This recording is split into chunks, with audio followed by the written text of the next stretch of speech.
And ಇದು ತುಂಬಾ ನಾನು ಮುಂಚೆನೆ ನಾನೊಂದು ಸಾರಿ ಬೇಜಾರು ಮಾಡ್ಕೊಂಬಿಡಿ, ನಾನು 2-3 ಫೈಟ್ ನೋಡಿದ್ದೆ, ತುಂಬಾ ಚೆನ್ನಾಗಿದೆ, ಅದ್ಭುತವಾಗಿದೆ ಫೈಟ್ ನ, ತುಂಬಾ ಚೆನ್ನಾಗಿ ಮಾಡಿದ್ದಾರೆ.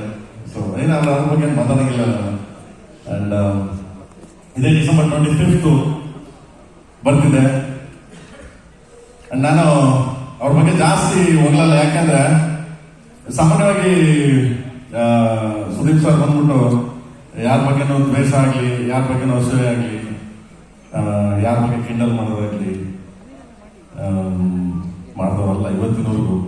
ನನಗೆ ತುಂಬಾ ಹತ್ರದಿಂದ ನೋಡಿದ್ದೀನಿ ಅವ್ರನ್ನ. ಸೊ ಅದರಿಂದ ಹೇಳ್ತೀನಿ, ಕನ್ನಡ ಸಿನಿಮಾ ಡಿಸೆಂಬರ್ ತಿಂಗಳಲ್ಲಿ 3 ಸಿನಿಮಾ ಬರ್ತಿದೆ. ಓಕೆ, 3 ಸಿನಿಮಾಗಳು.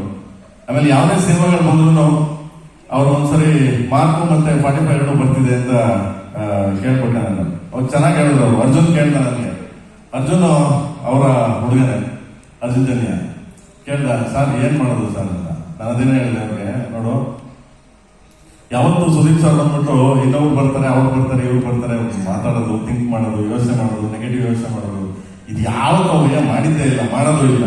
ಬರ್ಲಿಕ್ಕೆ ನಾವು ಅವ್ರ ಸಿನಿಮಾ ಅವ್ರದ್ದು, ನಮ್ಮ ಸಿನಿಮಾ ನಮ್ದು ಮಾಡೋಣ, ಒಬ್ಬ ಎಲ್ಲರ ಸಿನಿಮಾಗಳೆಲ್ಲ ಚಿನ್ನ ಅನ್ನೋ ಒಂದು ಮನೋಭಾವ. ಯಾಕೆ 3 ಸಿನಿಮಾ ಬರ್ತಿದೆ, ಡೆವಿಲು ಮತ್ತೆ ಮಾರ್ಕು ಮತ್ತೆ 45. ಕನ್ನಡದ ಹಬ್ಬ ಅಂತ ಹೇಳಕ್ ಇಷ್ಟಪಡ್ತೀನಿ. ಡಿಸೆಂಬರ್ 2025 ಇಯರ್ ಎಂಡು ಕನ್ನಡದ ಬಹು ದೊಡ್ಡ ಹಬ್ಬ, ಕನ್ನಡದ ಹಬ್ಬ ಅಂತ ಹೇಳ್ತೀನಿ. ಯಾಕಂದ್ರೆ ಹೈದರಾಬಾದ್ ಆಗ್ಲಿ, ಚೆನ್ನೈ ಆಗ್ಲಿ, ಬಾಂಬೆ ಆಗ್ಲಿ, ಅವ್ರ ಸಿನಿಮಾಗಳು ಬಂದಾಗ ಎಲ್ಲರೂ ಒಗ್ಗಟ್ಟಾಗಿ ಬಂದು ಸಿನಿಮಾಗಳು ನೋಡ್ತಾರೆ ಅವರವರು. ಹಾಗೆ ಕನ್ನಡ ಸಿನಿಮಾ ದಯವಿಟ್ಟು ನೋಡಿ, ಹಂಗೆ ಇನ್ಸ್ಪೈರ್